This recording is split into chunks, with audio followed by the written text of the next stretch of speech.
browser.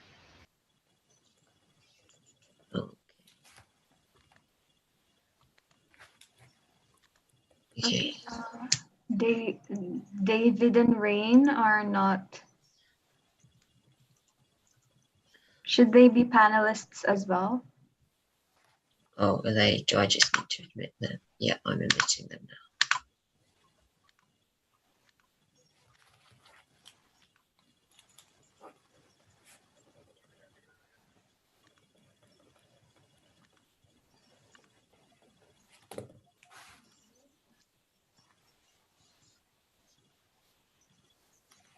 Should they be panelists as well? Oh,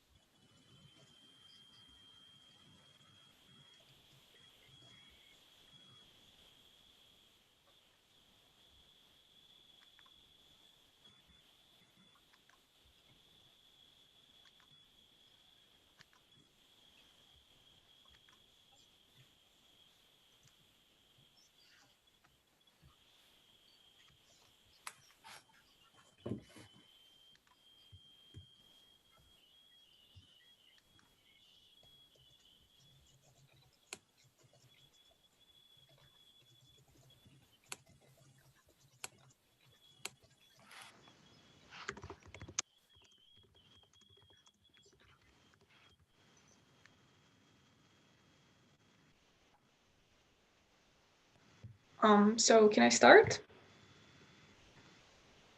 Can we start?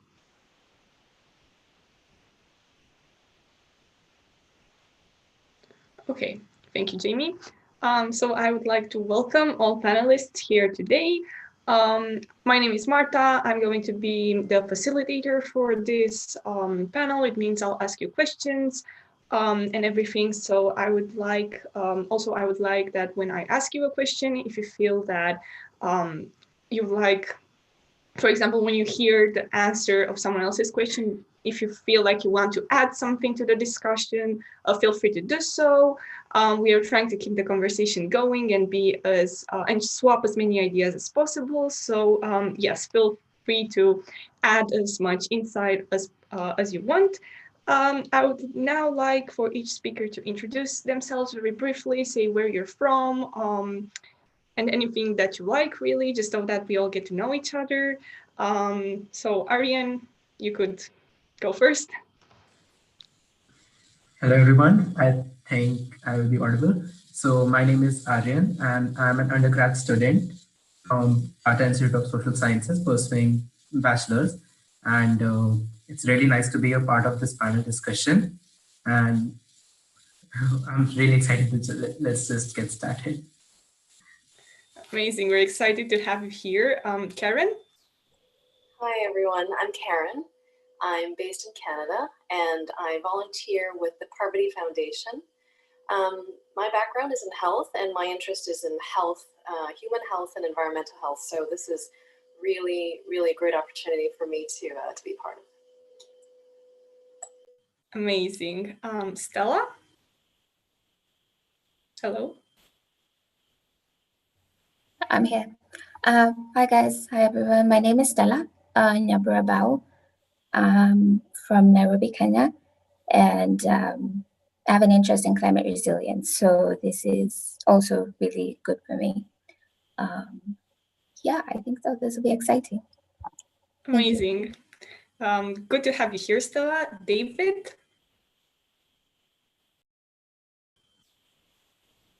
Hello, David. Hi, everyone. I hope everyone is able to see me. Yes, we can see you. All right, thank you. My name is David Watson Mwabila III. I'm from Zambia. My major interest is in climate finance and building resilience among rural livelihoods. So thank you. Thank you. Julian or Julian, I apologize if I mispronounced. I think it's fine. You can pronounce it however you want. My name is Julian. I'm one of Denmark's youth delegates to the United Nations for Climate and Environment. That means that I officially represent the voices of youth of Climate Convention, as well on the Biodiversity Convention, and as well I'm the European and Nordic coordinator of the Global Youth Biodiversity Network, which is the major group for youth within the Biodiversity Convention. I'm originally from Argentina, and I grew up in Spain, but right now I'm living in Denmark. Great. Wow, that's quite that's quite the journey. Okay, Rain Rain.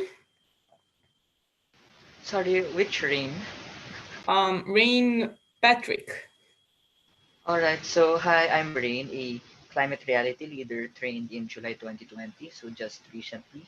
And I'm also one of the youth climate strike organizers here in the Philippines. And I'm also currently taking up BS physical therapy, so I'm still a student. Okay. Amazing. And I think that's it. So now that everyone has introduced themselves, Marta, I think there's also one more. Who? Oh, okay. Ate Bea. Hmm? How about Rain Tasiko? Excuse me? I thought there would Right. be So one is more there speaker. anyone who hasn't introduced themselves? No. Okay. Awesome. I will now start asking each of you questions. There are some questions that have been pre-prepared, and there's also questions that are coming in on Pigeonhole from the audience. So yes, I would like to start with Aryan. So Aryan, in your speech, you said governments have ignored migration happening as a result of the climate crisis. Please explain what climate migration means and some examples of specific causes.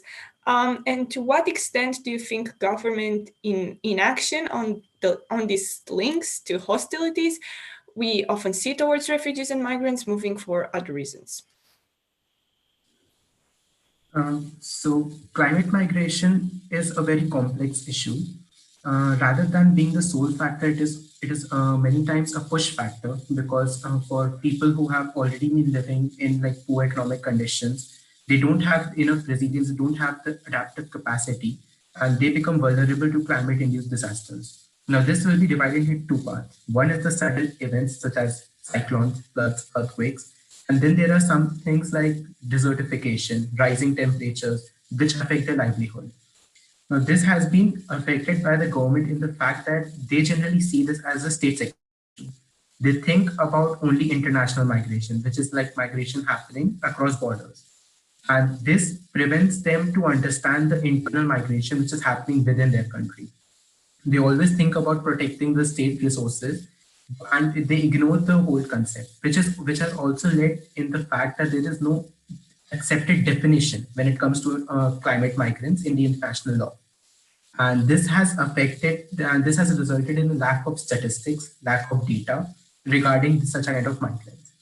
And to be honest, there are around millions of migrants all over the world which have been affected by climate-induced disasters. We don't have a data that is because the governments have not actually led and made initiatives to like accept these migrants as real. So that's pretty much it. Thank you very much. So Karen, we appreciate that you're filling in for Abigail today. And so Abigail, in her speech, said something about MAPS, the Marine Arctic Peace Sanctuary, could affect almost every UN Sustainable Development Goal. Please, could you explain more about this and how this could happen? Yeah, absolutely. MAPS, the Marine Arctic Peace Sanctuary, is extremely relevant and rapidly advances multiple SDGs all at once. So if you look at the SDGs, 17 of them, number 1 to 8 address humanitarian and social issues to protect people's lives, such as eradicating hunger, poverty, access to clean water, and creating opportunities for more decent work. And so these SDGs are about protecting human life and dignity, and that's exactly what MAPS does. So MAPS is protecting the entire Arctic Ocean from damaging activities that will damage the sea ice, which is our planet's natural air conditioning system. And by doing so, MAPS keeps our global climate stable, and it mitigates extreme weather events that result in food and water shortages and unstable societies and climate refugees. And especially in light of this year, this is particularly relevant.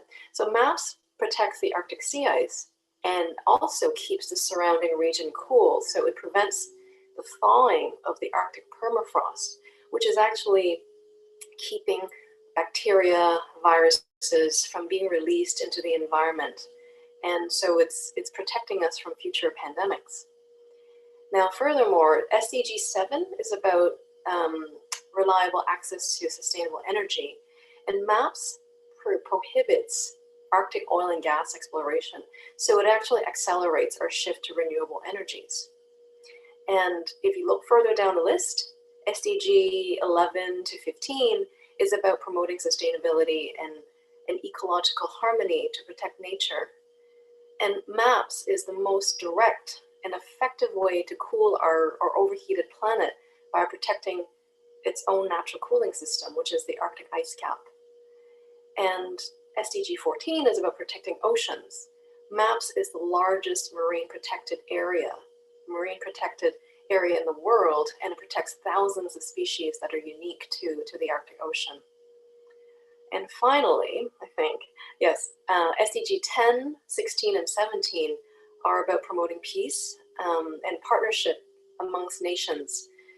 We know that militarization of the Arctic Ocean is a real threat, and MAPS is necessary to defend against that. It brings together our global community to protect the Arctic Ocean for the good of all humankind, because we're all interconnected. Indeed, we are. Thank you so much, Karen. So before we go on, I would like to remind everyone in the audience to ask questions on Pigeonhole. You can find the link in the YouTube live chat. Thank you so much. And once again, remember, you can engage with other speakers. And if you feel like you have to add something, please do so.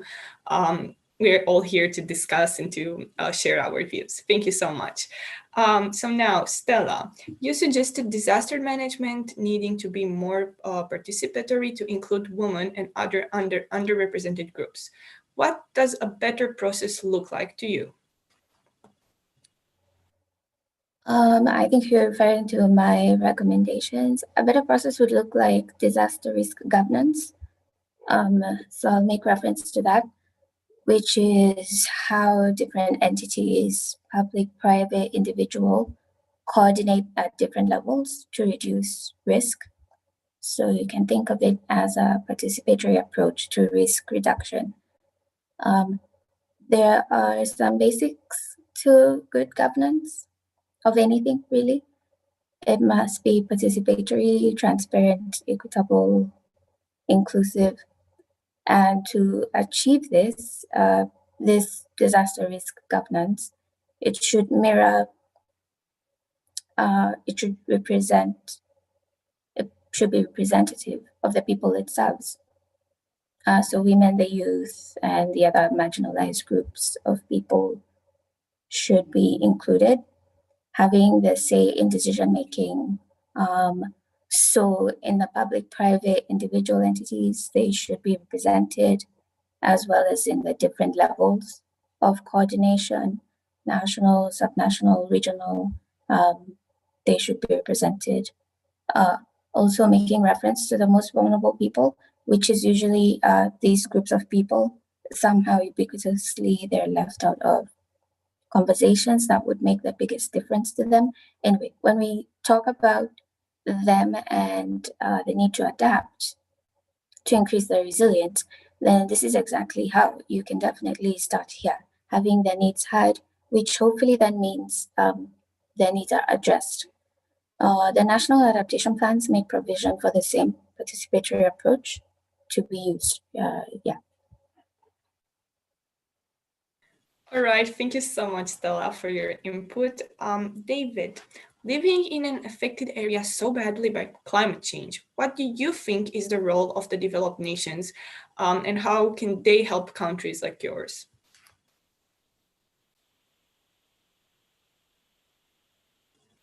Can David hear me? Can you hear me, David? Yes, I can get you. Thank you for the question. Should I repeat it? No, I was able to get you. I was just working on my Zoom. Thank you so much. One of the biggest challenges that developing nations are facing, not only in sub-Saharan Africa, but in the global South generally, is the issue of climate financing. Most of them do not have the capacity to fund the various climate initiatives that the countries need to undertake in order for us, as well as the rest of the world, to slowly transition into a green economy. So when we start looking at the dynamics of climate financing, it is very imperative that developed countries, such as the G7, to come on board and assist the least developing countries. One of the means in which these countries can do this is, one, ensuring that the various climate financing mechanisms that have been developed by the local countries themselves are youth-driven. In most cases, for example, donor aid has been usually focused on government to government. In cases where these countries are rooted in corruption, it becomes extremely difficult to really yield the desired results. As such, there has been a lot of gaps in terms of ensuring that the various intervention mechanisms that have been developed both locally and abroad are not able to reach the intended targets. So these countries, when they come on board, one is that they should be able to ensure that not only are they able to assist financially, but they're also helping least developed countries develop various mechanisms that benefit the grassroots. The second part is having intergovernmental dialogues. One key problem that has hindered development, especially in sub-Saharan Africa, is the idea that you can be able to develop a policy in Germany and just transit it into Zimbabwe and to work. We've seen it through the structural adjustment programs and so on and so forth, that does not work. So one key component that developed countries need to do, other than supporting the least developed countries with financial means, is that they need to bring in their expertise, sit down with the local decision makers, and work together on how best can they address the climate challenge that the various countries are facing. This will ensure that the solutions are local focused, local driven, and really incorporate the various local dynamics in specific countries. Thank you so much for your speech. We will now move on to Julian or Julian. So in your speech, you had three main points. You talked about education and research. You talked about education institutions and how they need to be more sustainable. And you also talked about engaging local communities. Now, how do you think it is the best way to engage and educate each other? Yeah, I think that's a good question. Hold on, before starting with that, we hear you. You cannot hear me. All right. What about now? Can you hear me? Say something. Is this better? But say not something. good. Can you hear me if I talk like this? Yes. Okay. All right. If it does sound bad, let me know later, and then I'll just fix it while others are talking. But before, I wanted to start supporting what David was mentioning within the concept of sort of cooperation between countries and economic support to youth-driven solutions. I think that's something actually we have been advocating a lot within, like youth has been advocating a lot in Denmark on ensuring that part of the cooperation and support finances actually go to youth-driven activities, and they are like promoting partnerships between young people, because actually those solutions that can be provided by young people are and in many cases actually better than what can be created by normal development funding. So that's something I would like as well to talk a little bit more later on if there is space for that.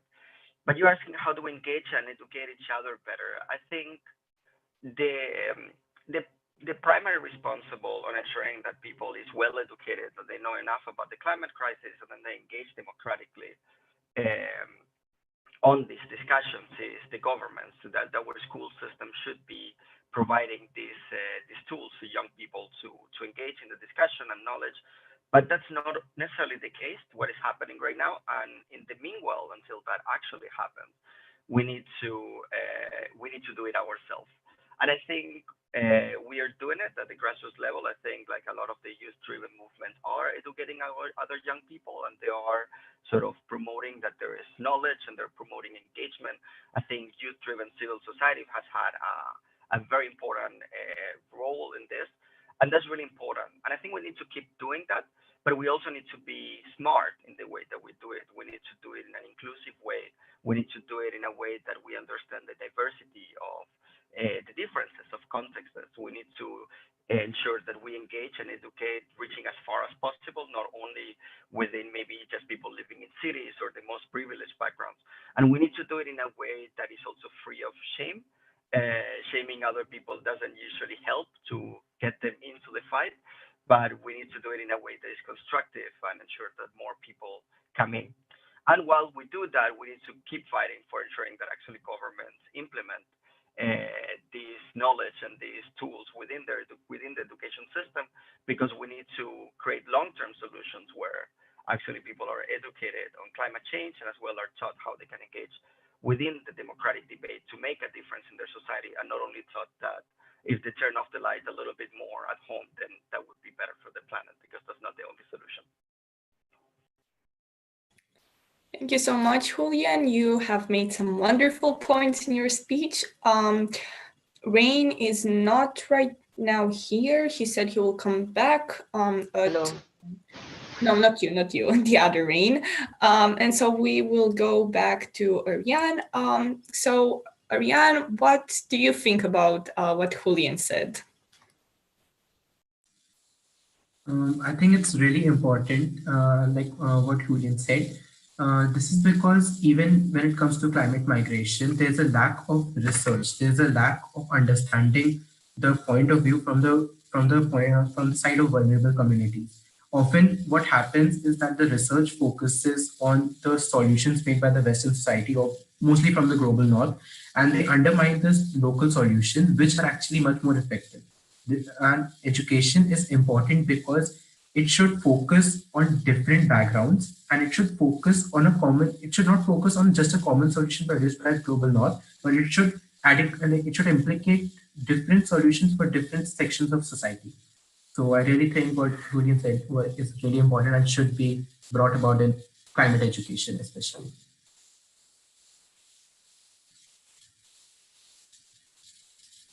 Okay, thank you so much. Now, Rain, if you could answer the following question.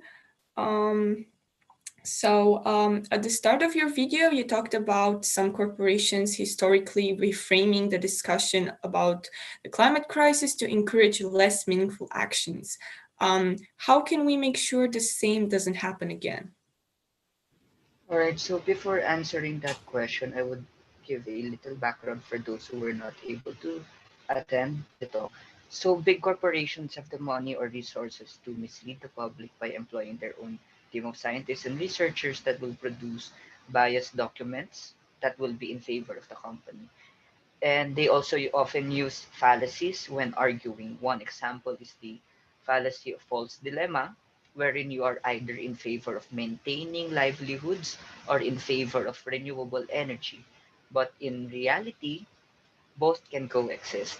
So this is why we must go to more credible sources of scientific information and protocols, which are more often than not peer-reviewed journals such as the Lancet, as well as intergovernmental bodies such as the Intergovernmental Panel on Climate Change or the IPCC. Now, again, another thing big corporations do is lobbying to legislators to go against pieces of legislation in favor of cleaner alternatives. So, how do we combat this? It's simple. We lobby back. Reach out to government officials. If they don't listen, exert greater pressure. Hold them accountable for enacting policies that are not science based and not serving the interest of the people of their constituents. And lastly, we can also, and another thing, we can maximize the internet to educate others and to lobby and discuss with key individuals.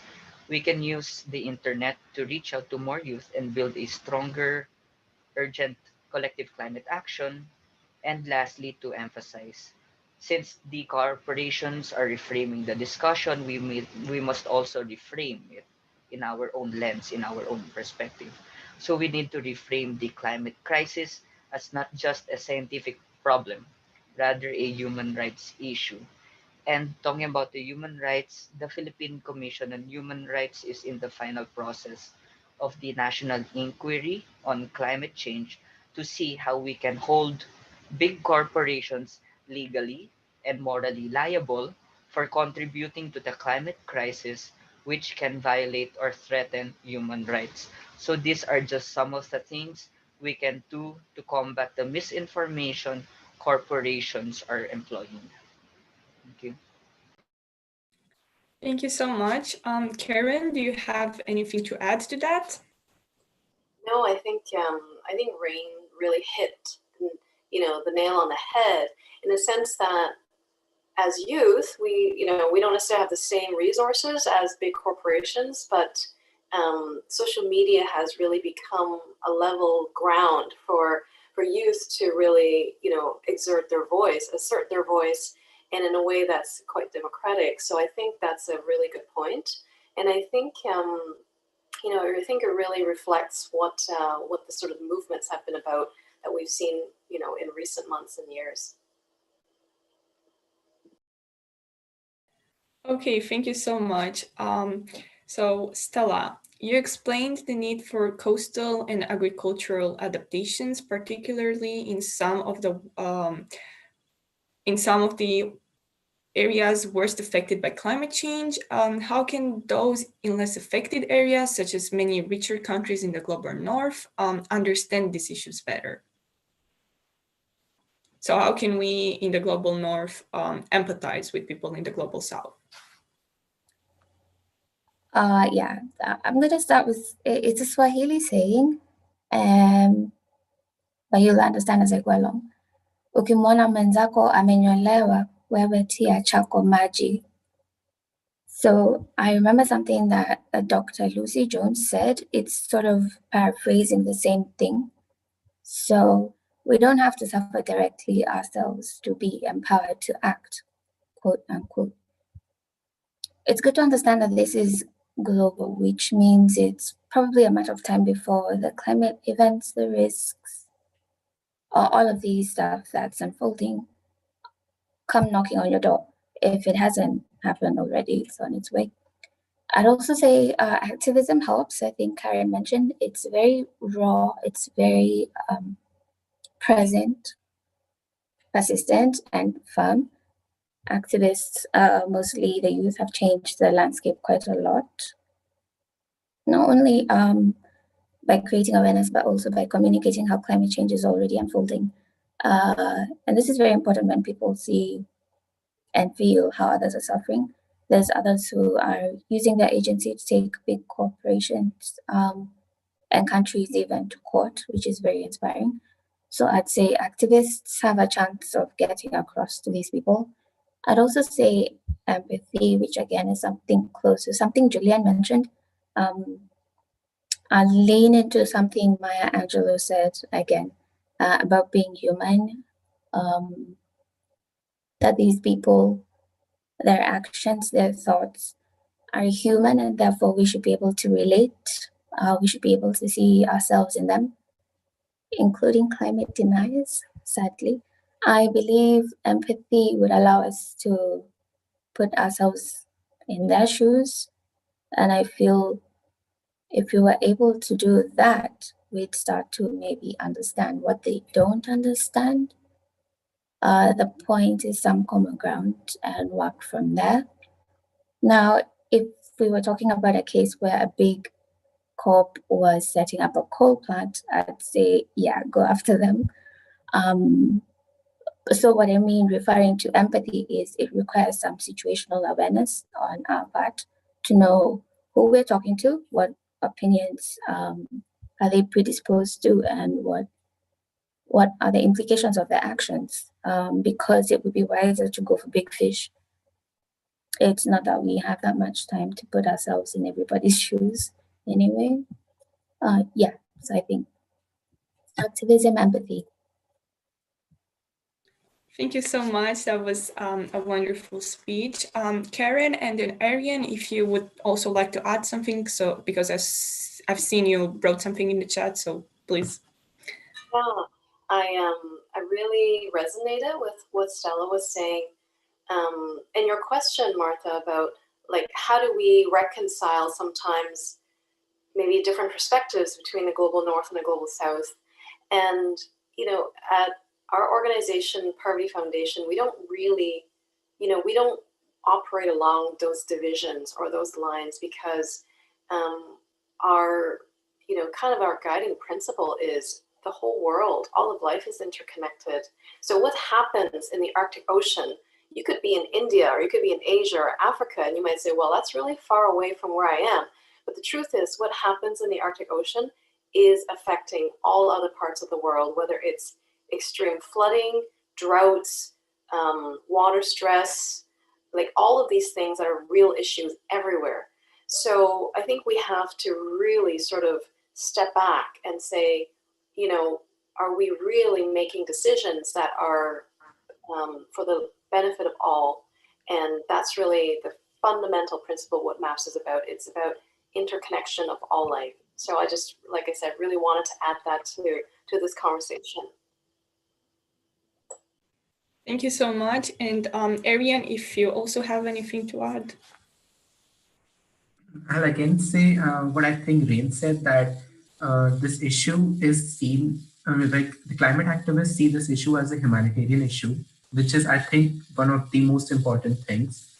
I think this is all an illusion that the whole world is divided and there are different nations and we have to serve policies for the different nations. But the fact is that climate change is something which affects every human being. And our focus should also be right now on the vulnerable communities because they're actually a majority. There are a lot of people who are getting affected, and there are only a couple of rich people, a very small percentage of the whole population, who have the means to create adaptive capacities for themselves.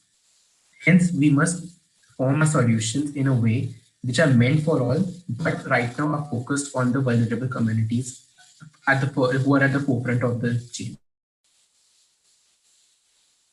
All right, thank you. And Rain, of course, you can add to Karen's insight, and please do. Please go ahead. Hello. So Stella mentioned empathy and Karen mentioned interconnectedness twice. And I would just like to point out that the approach to climate crisis is multi-sectoral, and one such sector is the religious sector. And they are vital also in highlighting these values of interconnectedness and empathy. And one of the recent messages of Pope Francis, Laudato Si, actually emphasizes how we as individuals can take care of our common home and how we are losing sight of what God has given us, of the values important to us, and we must go back, be humble, and go back to our root.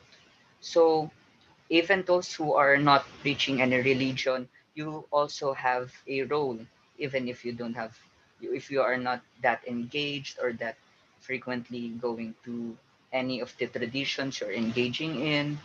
It's good also that you can have a role, and you are important in our fight towards achieving climate action. So, regardless if you are religious or not, all of us have a role. And for those who are religious, it's important to go back to our rule, to our role, to our roots, and to our set of beliefs in order to gain inspiration in taking action. Thank you so much for your insight. It is so true, the fact that we all have a role and it is everyone's job to do and act as best as they can in order to improve. Improve the situation. So now I would like to ask David a question. David, living in an area affected so badly by climate change, what is your community doing to combat it? And how have you guys managed to do this? Thank you for the great question. Rephrasing it as what we've managed to do to combat it would be an understatement. Coming from an area and working with communities that are badly affected by climate change, one of the key things which I usually love to highlight is that most agriculture in the global south is rain-fed. And considering the fact that climate change is really changing the dynamics of the rain patterns, communities are not able to grow their food. And as a result, the levels of poverty and hunger have been tremendously increasing. One key issue which we are trying to do is first and foremost, raise awareness. Because when the issue of climate change just started, it was an issue of debate whether it's real or not. But when somebody really experiences the effects firsthand, the conversation immediately moves from a debate into something which needs urgent action. So what we are doing in Zambia is that we are mobilizing communities, especially those that are based in rural areas. We first start by sensitizing them on the effects of climate change, how it's not only impacting them, but it's also impacting the dynamics of the country as a whole. When we do that, we try to raise awareness as well on the decision maker side through storytelling in radio campaigns in different local languages. We have a lot of local languages in Zambia. So what we are trying to do is that we are trying to incorporate the language barriers so that even those that are not able to speak English can fully understand what is going on. We use those stories to advocate for more action on combating climate change, both locally and the country as a whole. And we use those stories to amplify the voices of the unheard. And last but not, excuse me, the least is we started an initiative called Project Pamozi, which basically means working together. So the initiative is a sustainable beekeeping initiative where the most rural and vulnerable communities in Zambia are trained on sustainable forest restorations and beekeeping as a means of having sustainable sources of incomes to tree logging and charcoal production. So those two are really what have highlighted our work on the ground to really improve the lives of communities. Thank you. Thank you. We will now move on to Julian. Do you have anything to add to that, Julian?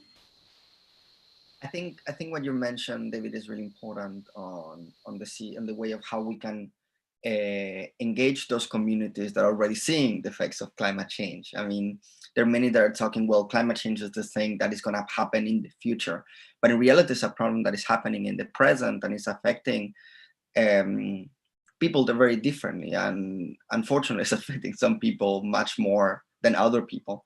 And I think that also connects maybe a little bit with the previous question on how do we get as well the global north to understand these things that are happening. And that's, I mean, I'm coming from a global north country. I mean, I'm working in a global north country. And that's a question that we ask ourselves a lot. Like, how can we show people what climate change means and what it represents? That it's not only that it's going to get a little bit warmer in Denmark and that we're going to have a little bit less rain in Denmark, but actually that puts at stake the lives of people in the global south mainly. We have been working a lot with the concept of radical honesty, where we're actually trying to tell people what climate change means. We're not trying to sugarcoat it. We're just saying not controlling climate change means that people will die. And it's a humanitarian issue, and it's something we should all take responsibilities on. And I think what David is commenting right now on sort of engaging those populations at the local level, it's something that is extremely important to amplify their voices. And it's something that I was also talking a little bit in my speech about engaging local communities. How can we ensure that actually schools take up that role? Schools are, as I mentioned, are not only institutions where people go to learn and where people are taught things, but are also social.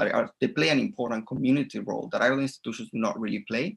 So how do we use that community role to amplify these voices, to organize people, to engage people in the democratical debate? And this should not only be kids, should all be like the entire communities that should be engaged in this, turning schools into democratic centers to promote a green and fair transition is something that I think is very key, and is really reflected on what David was mentioning. Thank you so much. And now that you've touched the area of climate education in schools, what age should schools start teaching climate education? Is it ever too early? And how can they do this? This is a question that came on Pigeonhole. So it's when and how? From what age? Yes, when and how. Yes. Well, I think climate education should be sort of environmental education should be involved, should be included at all levels of the education system. Of course, there is like a common sense, line where someone is too young to sort of start learning about those things. But I think even when someone is too young, you can start also having other aspects that have to do with environment as well, sort of like a more value-based education, where you talk a little bit about what is the role that nature have on human beings' life, and in our sort of everyday life. But I think it's something that we should strive as much as possible to have through the entire education system. Now, how to do it? I think that's a local decision. I think we need to listen to teachers on this. I think, as I mentioned, teachers, together with students, are everyday experts of the education system. And as someone was mentioning, I don't remember who, I think it was Aryan, that he mentioned, we cannot implement education solutions from the top down, where we just have one solution fits all, but it's something that we need to do, taking in consideration the local realities. So I think we need to listen to teachers, and we need to listen to students on how do they consider that this can be done in the best possible way. But I do believe we should strive towards having environmental education included at all levels of the educational system. So it should be a vertical inclusion, but it should also be a horizontal inclusion. We should not only have one subject called environmental education and that's it. We need to see how actually climate and biodiversity relates to all the other relevant subjects that we have in school. And how does the ecosystem impacts our societies and the different subjects that we have. And that's something we need to become a little bit smarter on, because right now we have understood a lot, like, at least within the modern way of understanding the world, that was promoted a lot by the global north, where you have people here and nature here. So we need to understand how our education system should also see, and how the realities of our society, how the different things we're learning as well relate to our ecosystem, and how the ecosystem relates to that as well. So it needs to be a vertical and a horizontal involvement. Thank you so much. David asked to add something to Julio's statement, and then Rain, you will have the floor to also provide some insights. So David, please go ahead. All right, thank you so much. I just wanted to bring one thing into everyone's attention, is the political dynamics between the North and the Global South. Usually, for lack of better terms, I want to be as blunt as possible. The Global South is the most affected part of the world as a result of climate change, yet they contributed the least. So when you go on a policy discussion, for example, at the United Nations, countries from the global north, because they haven't yet started feeling the effects of climate change, the conversation is a little bit different. So I just wanted to highlight that in the various education systems that the various countries want to develop, which must include environmental issues, some of these discussions need to be brought into perspective. So both the global north and the global south need to understand that they are part of one ecosystem. And they also need to understand that it is imperative for them to work together if we are going to fix this mess. So that's one thing I just wanted to bring into everyone's perspective. Thank you. Thank you. And now, Rain, I saw in the chat that you had mentioned something, so you have the floor, please. All right, so I would like to thank Julian for mentioning the horizontal education and that there should be just no one specific subject tackling climate crisis, and it should be integrated in various subjects. And I would like to highlight the importance of this mindset when engaging or having education that is on health or the medical schools for doctors or health professionals, especially since there are already a lot of reports showing the connection between health and climate crisis impacts. And David also mentioned earlier that the about the global north and the negotiations. Um, Talking about his earlier point on amplifying the stories of the unheard in promoting climate justice, let's say that the unheard right now are the countries from the global south, especially let's say the Philippines. The Philippines was recently ravaged by at least four storms, four typhoons in a span of at least 3 weeks, and yet there's not much international coverage showing the impacts of these typhoons, of the phenomenon aggravated by the climate crisis.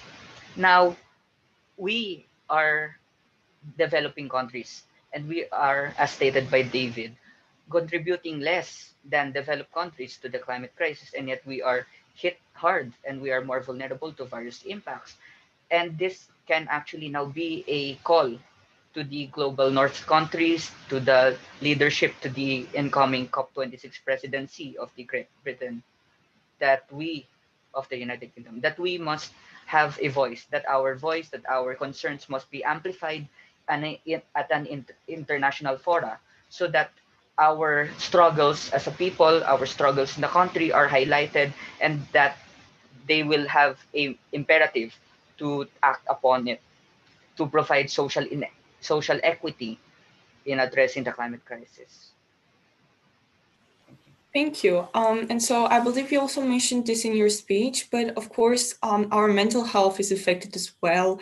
And so regarding this impact, this on our health, mental health, how can we improve our mental resilience and well-being in the face of such crises? So how do we remain strong? And how do we avoid getting too anxious about certain things related to the climate crisis? So yeah, actually there's a growing this not really a disease yet, but a condition as of now, the eco anxiety. And there are a lot of steps that we can take. But I cannot tell you what to do, but I could at least guide you to some extent. So the most important thing is to find healthy coping mechanisms that is suitable for us. So if you love playing games, then play games. If you want to watch movies, then watch movies. So relax. Don't give too much of yourself in whatever you are doing, your work. In occupational therapy, actually, find an occupational balance between work, leisure, and self care. And also, in the physical therapy perspective, two physical activities. Yes, it sounds that there is a disconnect. We're talking about mental health, but we're now talking about physical activity. So there are a lot of research actually showing the correlation between exercise and mental health benefits. And lastly, I'm guessing a lot of us here are activists or are community organizers. So don't lose hope for a brighter and greener future. There are a growing number of decision makers in many sectors of society that want to take climate action. This was actually apparent here in the Philippines, wherein the local government officials, some of them are really saying this is because of the climate crisis and a lack of policy and disaster risk reduction management policies. So, talking about anxiety, like, oh no, the climate crisis is intensifying, we are now getting, it's now getting a toll on us. Yes, we are now experiencing greater effects of the climate crisis, but we can still take action. Our idealism can be turned into a reality. It just needs time to lay out stronger foundations towards a just transition that is holistic and more inclusive to many people. So our anxiety that it's not reachable, the ideal state of having lessened impacts of climate crisis is not reachable, that's untrue. We have the capacity, we have the ability to make that into reality in our time. Thank you so much. I believe Karen wanted to add something to this. So Karen, please. Yes, and I echo some of what Rain was saying, and I also want to add to it in a sense that there is a lot of anxiety. I think especially this year with COVID, just basically changing everything. There's, anxiety, there's stress, but I think it comes down to, for me, that we need to remember that we each have the power of choice. We each have the ability and the power to choose with the decisions that we make, whether we are supporting the greater good, based on the truth that we're all connected, that we're all interconnected, that we can make decisions for the greater good, or we can make decisions that are based on, selfish interests. So I think that's really key, because I think if people remember that, it really emphasizes that sense of agency, that we each have that power to make a difference. And also at Parvati Foundation, we also really believe that, as much as traditional activism, some of the things that, many of the things that people have mentioned on this panel, they're really important, but we really, with the crisis that we face in the world today, we need to be doing something really large scale, ambitious, and urgently. So what we have been doing at Parvati Foundation is we have created something called the Global Education for Maps, which is basically music, video, apps, anime, TV, magazine, books, and stuff. And that's because these are the vehicles that really people respond to through their hearts and their minds. So we can't just be, sort of wagging our finger at people and saying, well, you got to do this, you got to change that. I think it's, really much more effective to inspire people through their hearts to remember that we're all connected, and doing that through, things like music and art, which are often the universal language that humans all around the world respond to, can really be an effective mechanism for bringing about the change that we need. So that's what we're working on in order to make maps a reality.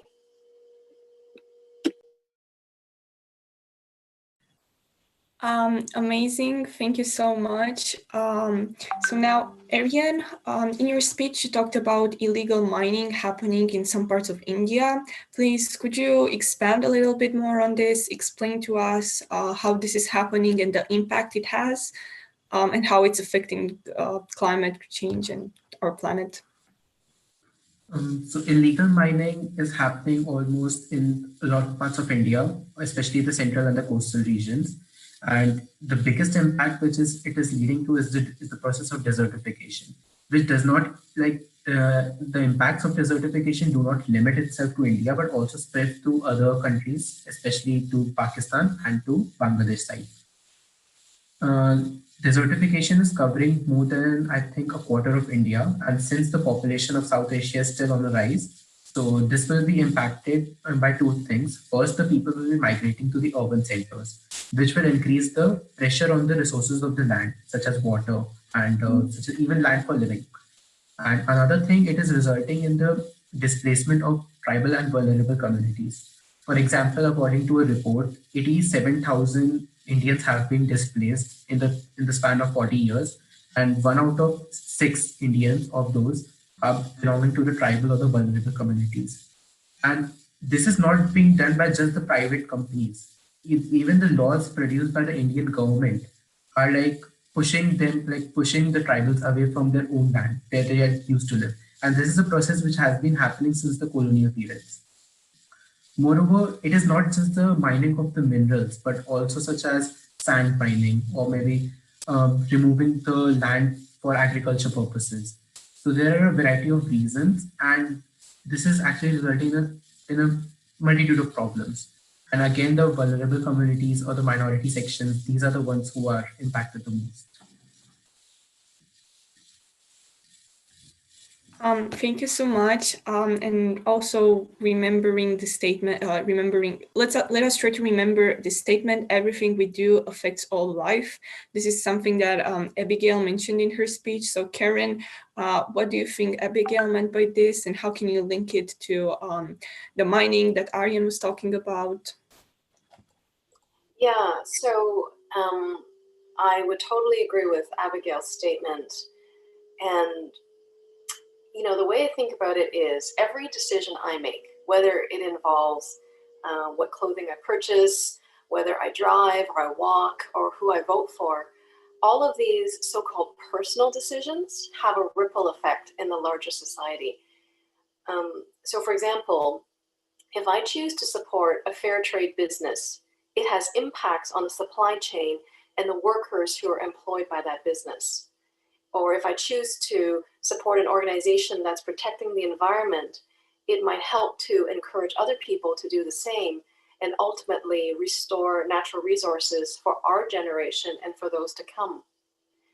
And I think even deeper than that, the choices that I make every single day, moment to moment, you know, from something as simple as whether I have show a smile for a stranger on the bus that I don't know, because I don't really know what personal struggles that they may be facing, or whether I choose to spend my day being angry or agitated or being calm and present, they all have a ripple effect, whether I see it or not. So for me, every decision matters, not just to me and to those whom I'm most directly related to, but to many other people that I've never even met. And for us at Parvati Foundation, we feel that this is really the only way forward. And I think, as Aryan was saying, you know, in terms of the illegal mining that's happening in India, I mean, I certainly, I don't know a lot about the issue, but I would gather that, you know, the decision is based on not the long-term good for all people, and it's really based on, I think, short-sighted decisions for a select few. So I would really, again, emphasize that those decisions have a ripple effect, whether you're immediately affected, whether you know it or not, immediately affected by this illegal mining activity. Thank you so much. And now I believe Julian wanted to comment on this. Yes, thank you so much. And I'm sorry I've been spamming the chat with mistaken like comments that were for about David's work and not to share with everyone. But I'm not so good at using Zoom, so I made that I made that mistake. No, I wanted to comment on a little bit on this discussion within about individual responsibility, because I do agree that, as I said, we vote with our credit cards, our consumption does have an impact in the world. And as well, I do agree that we do have a moral responsibility of consuming in a more sustainable way. But I also think we need to be careful to not over-individualize the responsibilities when it comes to climate change. I think we're talking about mental health. And I think one of the reasons why actually our generation has anxiety on this is not only the fact that the world is going in a direction that is quite dangerous, but it's also the fact that many are feeling that they're not doing enough, and they're feeling continuously that they are sort of, that their everyday behavior is not sustainable enough. And it does make sense that it's not sustainable enough for many, because the structures of our society are not sustainable per se. Even if I would try to live as sustainable as I can, I still wouldn't be living a sustainable lifestyle, because the social structures and the economic system within which I live are not sustainable enough. And I think we need to put emphasis on the fact that we can only solve this climate crisis through structural solutions that are taking of all of us together as a community and a society. And simply purchasing greener is not going to be enough to make a difference. I think we need to remember that the majority of polluters are not necessarily everyday citizens, but are big companies. And I think that the way of actually, putting an end to this crisis is by pursuing community sort of social structural solutions over individual ones.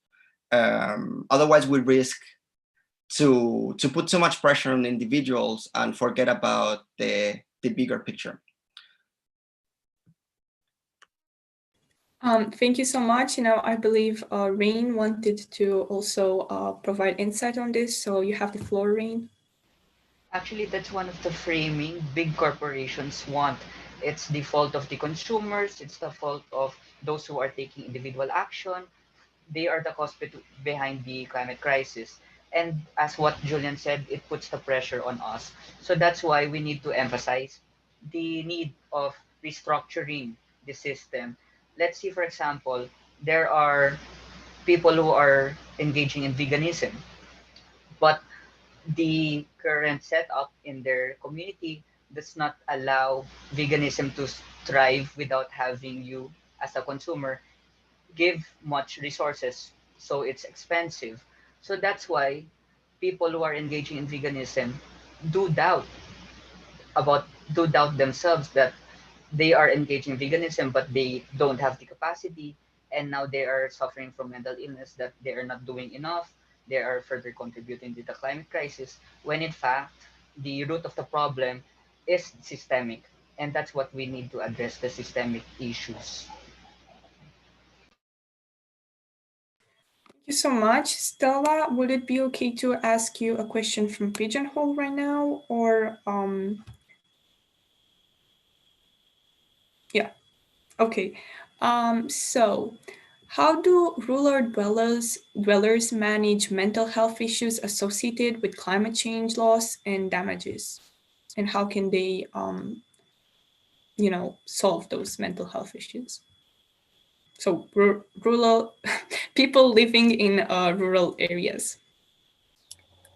Yeah, I think it's devastating. I think it's a mental issue challenge. For them, it's a physical loss. It's a lot of losses and damages for them. And these are people who don't have many assets. So they're losing literally everything they have. There's loss of life. And I think in my presentation, I mentioned they depend on human resource to farm for them to be able to eat. So if somebody gets ill again, that's a risk to food security. So what they do to cope with this, I think increasing resilience would help. Increasing resilience, climate action, adaptation, that would increase the resilience, the social self-resilience as well, to deal with these situations. Because when you're better able to deal with something, you're at a better place to manage it. When you have more information that you're dealing with as well, reduces vulnerability, because you know what to do when. So I think it's best to implement the climate smart technologies, the climate smart farming and all of that, and they'll be better able to deal with whatever comes their way. Thank you so much. And speaking of rural areas. David, how can we implement climate and health education in rural communities that have little or no access to sound educational systems because they are most vulnerable? I think that's the hardest question I've ever been asked. For one simple reason, it's very difficult for anyone to really measure, like what Stella was saying. It's really difficult to really measure the damage that climate change has, not only on the physical status of the various rural communities, but also on their mental health. One key area which my team and we've used to advocate to governments, not only in Zambia, but in the global south, including the United Nations as well, is that interventions need to be data-driven. You can't just sit in an office and then dream up a policy and decide to take it to the ground. It's not going to work. So the best way to really approach this is, one, to take a holistic view and a holistic approach and ensure that whatever steps that you are going to take must be data-driven and data-informed. The biggest issue which rural communities really have been facing, not only this time that people are paying attention to climate change, but even before that, is that they were on the receiving end of whatever interventions were being designed, be it in Zambia, be it in Africa, be it any parts of the world, India or the Philippines, it's all the same. They've been on the receiving end of any policy intervention. What we are trying to do is really change the conversation now. Let them be the ones to decide what is it that they really want. Let them be the ones to come up with the best solutions that they feel really fits their needs. Thank you so much for your input, Stella. So in your speech, you mentioned agroecology as a solution for better soils and farming livelihoods. Please explain more about this agroecology thing and why is it important for these areas that you mentioned?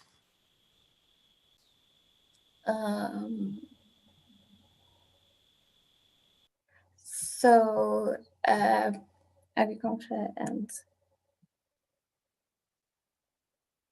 sorry, come again? Please ask that question again. Yeah, so in your speech, you mentioned agroecology, right? Yeah. And you said it is a solution for better soils and farming livelihoods. So could you explain more about this, expand on what agroecology is and why is it important for rural areas and for soils? Well, agroecology in itself, I prefer to speak to juxtapose this conversation against industrial farming, because that's where you really get agroecology and what it has to offer. Industrial farming relies heavily on machinery, and you could argue it is subsidized by fossil fuels. So without fossil fuels, it wouldn't be as efficient at that scale. It also relies heavily on pesticides to control pests and weeds. Pesticides also have a link to fossil fuels. They're made from petrochemicals, but as more of the chemicals are used, the soils become toxic. This isn't good for the environment and the microorganisms that make for healthy soils. And these chemicals are not only harmful to soil, but when it rains, they wash away into our water sources, our drinking water. So basically what you have, there is a pollutant that's bad for health, that's unleashed into the environment. And research shows that this scale of operations does not really mean more food production. So you end up using more toxins only to produce less food. So agroecology is a move away from this. You can think of it as agriculture that's inspired by natural ecosystems. It means focusing on the health of soils, more soil organic matter, means more food production. It also naturally means less use of pesticides. There are natural alternatives. It means growing native plants, which ensures that there's less of a fuss about them fitting in. You need less irrigation. But this also means that farmers start to value what's in their backyard, which could mean more food variety and food availability. So less crops going extinct. So for vulnerable areas, Sub-Saharan South Asia, where livelihoods and ecosystems are very vulnerable to climate change, and where food security is at high risk, the need for agroecology is an urgent one. Yeah. Thank you so much. So in a way, agroecology is a climate innovation. So David, how is current climate innovation accessible? And how is it accessible by the people who most need it? So can those who are most affected by the climate crisis, do they have access to climate innovation and to solutions such as agroecology? Thank you for the wonderful question. I think access is one of the most important thing when we start talking about addressing climate change. In most cases, the people that need the solution the most do not have the access to it. This is partly owed to the system that we are currently operating in. The first thing that we need to do is that we need to rethink on how the various pieces of our society work together. A practical example I will give you is most interventions, especially in the global south, are donor-driven. And when a donor wants to dish out resources, they usually have an intended goal or an intended outcome in their mind. As a result, they basically practice the same old systems of taking an intervention to somewhere where it's not, excuse me, somewhere where it's not really applicable and it cannot work. So one of the things that we need to ensure is that we need to drive down the cost of any intervention that comes into play. The system that Stella is proposing is something which can practically work in the long run. But in the short run, when we look at the current resources, especially in the rural areas and the communities that are largely impacted, it's not something which can work because of the cost that is attached to it. It will be very expensive, for example, for my grandmother in the village to transition from the use of fertilizer to a more sustainable farming system. This is because the government, for instance, in Zambia and countries like Malawi have financial and input assistance for small-scale farmers. So basically, when an intervention like that comes into play, it means they need to abandon the current system they're working on. And that has a very, very high opportunity cost. So the first thing that we really need to work on is the opportunity trade-off between the current and the proposed intervention. If it's possible, we need to deliberately design a system that puts more pressure on the current system and makes it easy for us to transition into a new system. It's not something which we can do overnight, but I feel it's something which needs to be done progressively, because when we just flip the tables right here and right now, the cost will be too much. So instead of easing the stress on the already stressed communities, we'll be increasing it. That is my take on the subject. Thank you so much. Julian, would you have anything to add to that? I think it's a very, very interesting discussion. I don't think I have the same level of experience as the previous speakers on the topic, so I wouldn't be brave enough to give my opinion. I think if I may give I think it's called my 5 cents. I think it's also true that we need to, whenever we're doing development work, we also need to see what is the social impacts of it. So it's not enough to look at environmental impacts, but there should also be a social balance to see how actually this is doable. We have seen, historically speaking, a lot of development projects that have been done in a way that was quite violent from a policy perspective, and it didn't have a great impact. But on the other side, we're also in the middle of a climate crisis and a biodiversity crisis that requires that we move fast. So finding that balance between the environmental emergency with the social equality mechanisms is something that is really important. And I think it cannot be done without including the local population and their positions and involving them in the decision making. And this is me saying I would not have an opinion on this and then talking for 2 minutes about it. I apologize for that.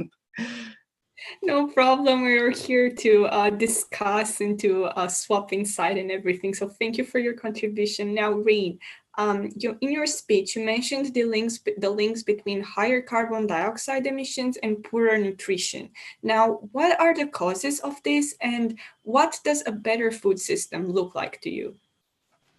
All right, so to answer the first question, there is an article by the United Nations Food and Agriculture Organization.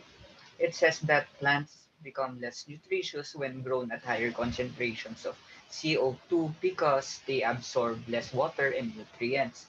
Now, crops similar to humans must also be resilient to various impacts, especially those given by the climate crisis. This is why we must employ a better food system. And as what Stella mentioned earlier, agroecology should be one of the principles in developing this system. When I was trained by Al Gore, together with other fellow climate reality leaders, we were introduced to regenerative agriculture, which is a sustainable and organic form of agriculture. It promotes, actually, aside from those benefits from agroecology, it promotes planting diverse set of crops, which is found to be better than planting mono or single crop. Here there is more nutrient-dense soils, as well as it lessens the risk for plant diseases, which increases productivity and helps addressing food security. Now this soil, aside from those benefits, suck in carbon from the atmosphere. So regenerative agriculture does not just promote climate adaptation, but as well as climate mitigation. Now, lastly, slightly touching urban agriculture, it is also an efficient system wherein we utilize urban space to produce crops, which limits the greenhouse gas emissions because of the lessened use of transport vehicles. And this also enhances food security, especially to the rural areas.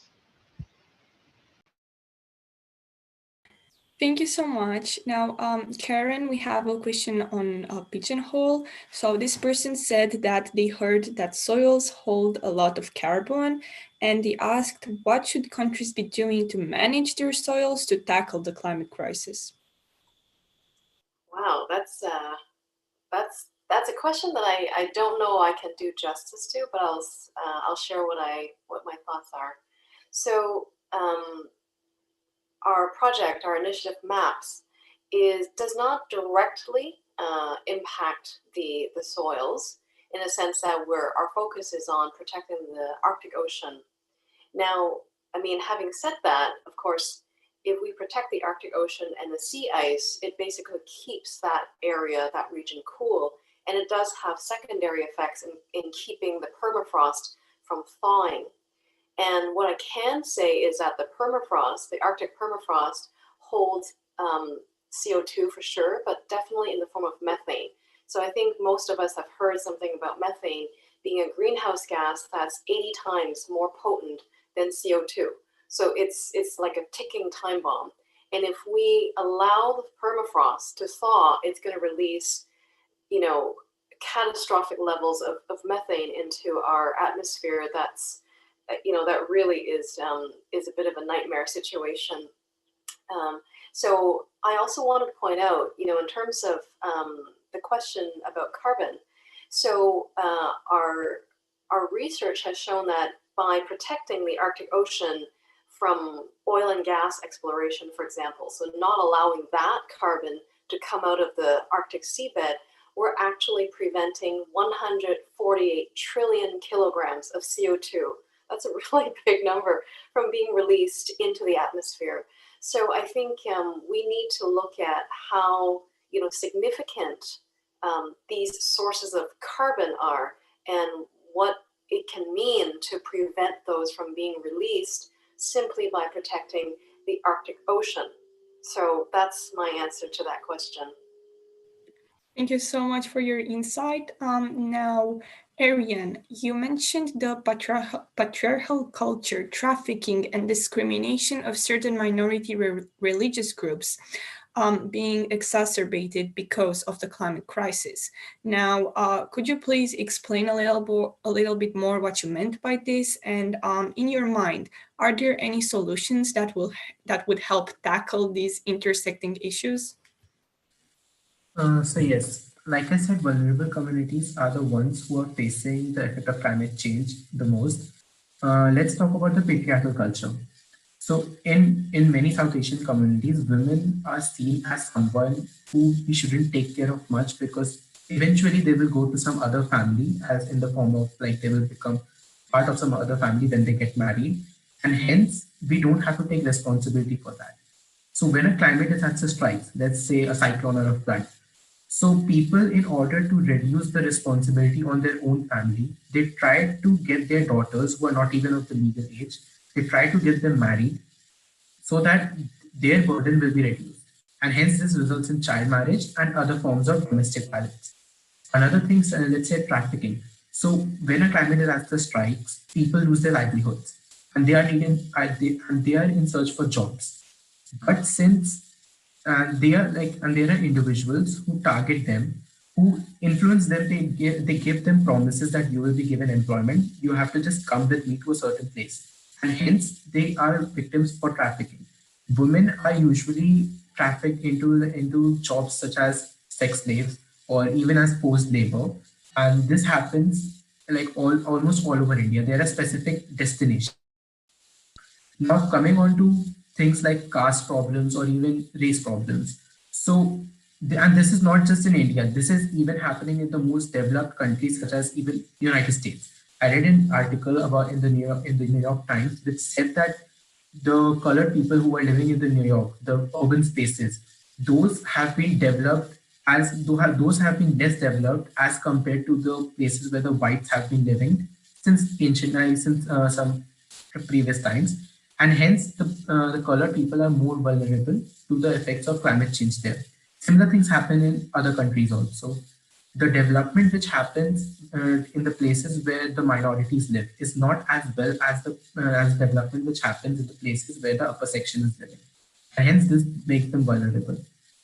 When it comes to solution, again, it can be divided into the solutions which the government can take and which the individual can take. Government is actually not understanding the importance of climate education, which is not given to the communities, which is not given to schools, and they are not even targeting the socio-political subjects. Like in India, I will give you my personal experience. I was taught about the ozone layer in standard 2. After 10 years, when I reached standard 12, then also I was only taught about ozone layer when it came to environmental education. This is not the kind of education we need. We need to understand the linkages. We need to understand the science. We need to understand the politics. We need to understand the socio-economical impacts. Only then can we understand what is happening around us. And when it comes to individual, we need to start thinking about we need to start thinking about the perception of other people. Like, what would I experience if I was in his or her place? what would I experience if I was a minority and living in that place? If enough of us do start doing that together, then I think we can achieve balance as a society and human individual. Thank you so much. Does anyone else want to add anything else to that? No? Okay. Oh, Julio? I think it's a great point, Aryan, and I think I 100% agree to what you're mentioning. Education plays a key role on it, no doubt about it. And education has a very strong fundamental impact in the long term, right? But that needs to as well be supplemented with legislation and other forms of that, of management, crisis management, that can sort of help people in the short term as well. Because as we were saying, and you were also mentioning, like climate change is happening now, and while education plays a key role, we also need short-term solutions. And I think this is very interesting when it comes to a crisis, on how they actually sort of underline the existing inequalities that we have. We have seen it, like, I mean, now COVID-19 is just like a test round on how our world reacts to a crisis that actually is smaller. It's much smaller than what it is, the climate crisis. And what we have been seeing is that cases of gender-based violence and, you know, cases of, in general, cases of inequality and oppression has become more remarked than before, because crisis actually strengthen these inequalities. And we cannot stress enough the importance of advocating for social equality while we advocate for environmental programs. Thank you so much. And so now today we talked about practical solutions, both long-term and short-term, that we can all do in order to solve and tackle the climate crisis. And we also talked about anxiety and mental health issues and how we feel when we think about the climate crisis. And so I would like to ask you, Stella, right now, what has been your personal motivation for getting more involved in the area of climate resilient livelihoods, and what keeps you motivated to keep going and to keep doing what you do?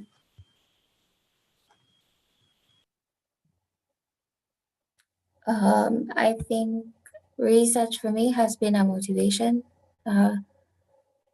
Sub-Sahara's contribution to carbon emissions is a small share, as David, I think Rain and others have mentioned earlier. So even if it got to zero carbon emissions, it wouldn't make much of a difference on the whole, the global emissions. But also Sub-Sahara is the most vulnerable to climate change, again, as has been mentioned, despite its small carbon footprint. So adaptation, risk reduction, increasing resilience, these should be prioritized over decarbonization. And this is a call to governments, especially, to participate as part of the solution by creating awareness and building resilience. The other thing is inaction by African leaders. That has been a trigger. If developed countries that are more resilient have made climate emergency declarations, then the fact that sub-Saharan countries haven't is a show of poor regional climate governance. So the lack of political will in itself is a great threat. Those two things have been triggers, I would say.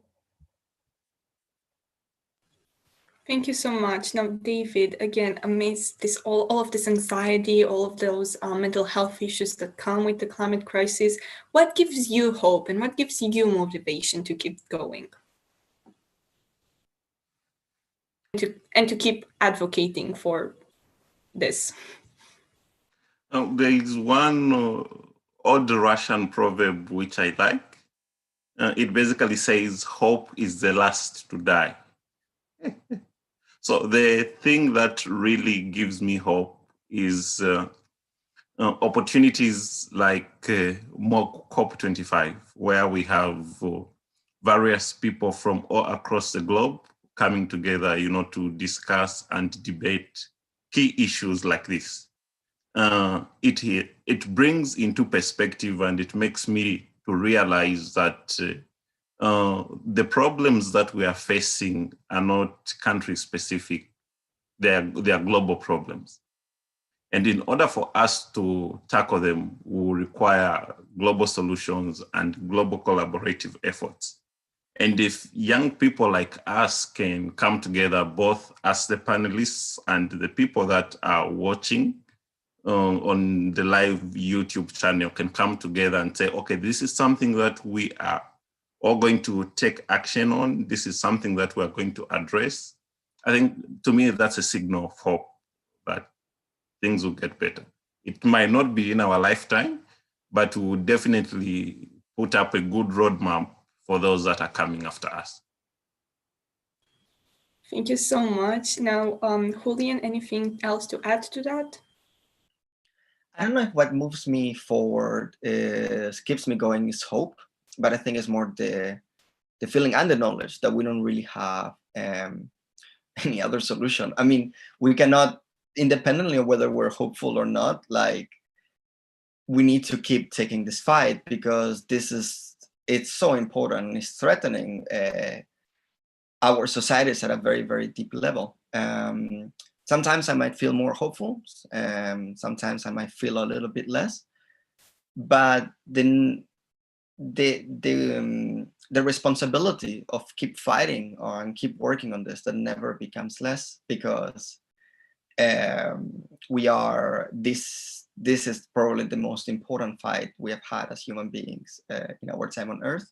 And we cannot stop fighting. It's our generational responsibility and it's our historical responsibility to keep going. I mean, so being silent would be being part of the problem. I'm not going to allow that to happen. Thank you so much. Now, Karen, I believe you wanted to add something, so you have the floor. Yeah, and I mean, I agree with what everyone has said, that, you know, we have to make that decision to remain hopeful, and seeing all the actions and seeing, you know, how young people are really engaged and you know, lending their voice also brings hope. For me, I also want to add that nature actually gives me great hope, because, you know, we saw that this year with COVID. You know, people stopped flying so much and they stopped, you know, driving so much. You know, like it took pollution levels down, you know, to historic lows, you know, that we have not seen in probably years or maybe even decades. So for me, I think that's really proof that nature has tremendous regenerative capacity, that we just, you know, I think if we just give nature that chance to allow itself to regenerate, it can do that. And so I think we have to look to that as an example of the hope that we actually have to create a better future in balance with nature. So I think that for me is a really big piece that we can't lose sight of.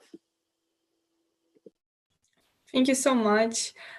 We are trying to solve the climate crisis so that we and nature can continue thriving. Now, Aryan, I believe you also had something to add, so please.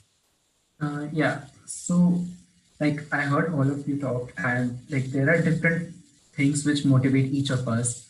And for me, one of those things is the moral. Like, what I believe that what humans as a race, what we have done is like, it is not, it cannot be justified. Like, we have done wrong to our planet. And rather than the fact that the future populations might suffer from our problems, what I find like motivating is that today, like Julian said, that it is happening today. It is not a problem of the future. It is happening in the present. And that has been what is motivating me. Like, it is simply not right. The actions we have done are simply not right, and we need to amend those actions. For me, my morals come from a simple animated show. And I think there are even like, there might be personal interests, there might be other reasons which motivate people. And hence I would encourage our viewers to find those reasons, to ask yourself why do you want to work for it? Once you get that answer, it might come to you like in a minute, it might take you like years. But once you find that answer, the actions you take will have much more meaning and will, I think, produce much more results. Thank you so much. Now, Rain, I believe you also wanted to share something with us. You have the floor.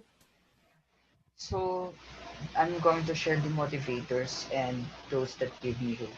So first of all, people who support and fight for the same advocacies. I have my family members, my friends and classmates, and colleagues and fellow climate youth strikers here in the country. It's actually also encouraging to see NGOs and civil society organizations, as well as people from the older generations, to show their solidarity to our initiatives, our campaigns, our calls and demands to the government, to various individuals, to various sectors of society, as well as when we organize the climate strikes in the country. And as I've mentioned earlier on, there are now a increasing number of government officials who also now advocate for climate action and environmental preservation. We now also have influencers, singers, other people who are seen as celebrities in our country who are also now advocating for climate action. Lastly, this panel I am sharing with esteemed resource people from various countries, sharing their various perspectives. You, we are also the ones who are giving me hope. Hope that we can strive for what can be achieved by our generation. Urgent climate action and lessening climate impacts. Thank you so much. And now, so today we talked about mining, illegal mining, we talked about carbon emissions and issues that have to do with soil and how we can preserve soil and everything. But now, Rain, are there any other issues you think we should be more aware of when it comes to the climate crisis or to our health and well-being? There are a lot of points that have been shared earlier on, and I would no longer add to that. I would just like to emphasize that the climate crisis is really a human rights issue wherein social inequalities, inequities, and injustices compound on climate change impacts, which leave vulnerable and marginalized communities disproportionately affected. So there is no climate justice without social justice. And I would like to add to climate education, as what was mentioned by many speakers several times throughout the discussions. I think we must also employ other forms of climate education aside from the formal one we receive at school. We can learn more from the communities by engaging with them, and in the process, we are helping amplify their voice. And we can also adopt the principle of community-driven programs and projects, which should be the norm instead of just having the communities be recipients of programs, as emphasized by my fellow esteemed panelists. Now, I'm really sorry if I'm going to deviate from the topic. I would just like to give this time to remind everyone regarding our posture, especially when we attend webinars. So after the presentation of any speaker or 20 minutes actually, please stand up and also do some stretching because no matter how good our posture is, maintaining it for a long time can still affect our health in many ways. And also we have the 20-20-20 advice wherein for every 20 minutes, looking at the screen, we look 20 feet away from us for 20 seconds. And lastly, I've seen Martha do it. Stay hydrated, drink water. So that's all. Thank you. Thank you so much, and thank you so much for bringing awareness to our physical health as well. Now, I also have another question for Karen. So, Karen, Abigail talked about the Arctic Ocean supporting Earth's life ecosystem long before humans were around. To what extent do you think human-centric solution to the global ecological crisis can be useful? Yeah, I mean, I'm gonna actually start off by saying that I don't think of maps as a human-centric solution, but rather a nature-centric solution, the kind that we have never really tried in earnest. Many of us have forgotten that we're part of nature and that we need to respect the laws of nature in order to live in harmony within the greater fabric of nature.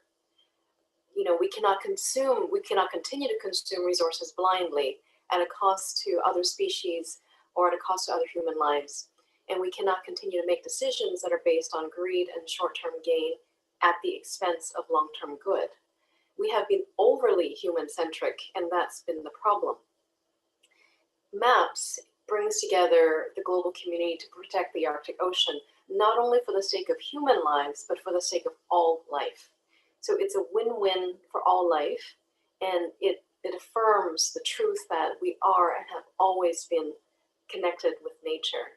So I really feel that MAPS, rather than focusing on human-centric solutions to this humanitarian and ecological crisis, it's a nature-centric solution that will be a win-win for not just humans, but really all of nature. Thank you so much. Does anyone else have anything to add to that?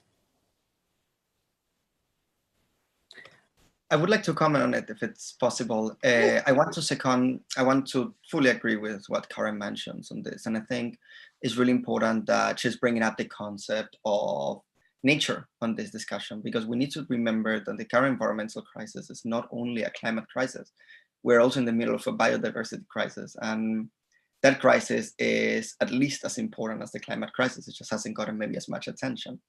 And even if we solve the climate crisis, even if we stop emitting CO2 and we go full carbon neutral right now, that doesn't mean that we have actually solved the biodiversity crisis, because climate change is not the only driver of biodiversity loss.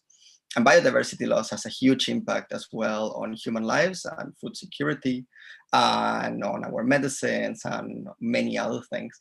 So I think it's very important to create that bridge and between climate and biodiversity and understand them as things that we need to take action on both of them together, because they're the two main crises we're in the middle of right now, and both of them need to be tackled with all our efforts.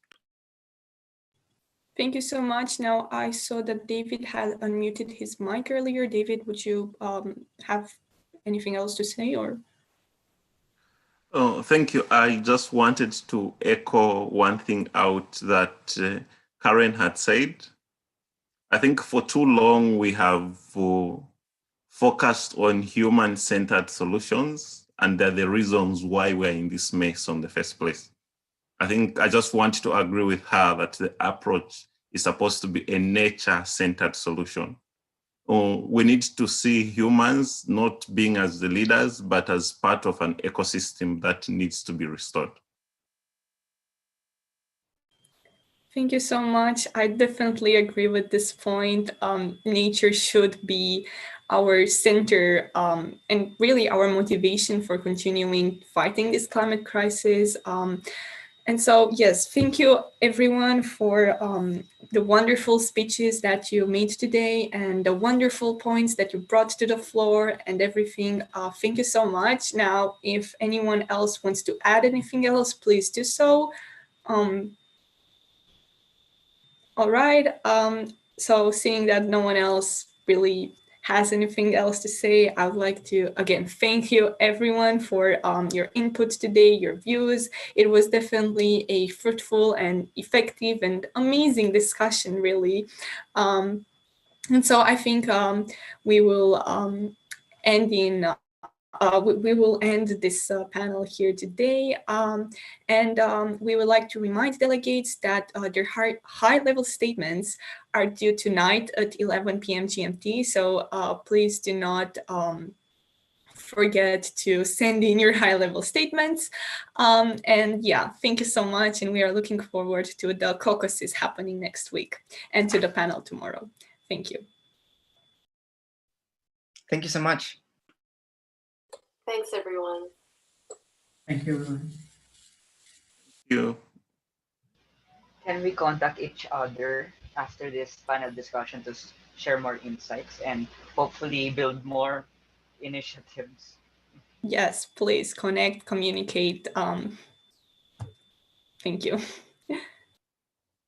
All right, goodbye.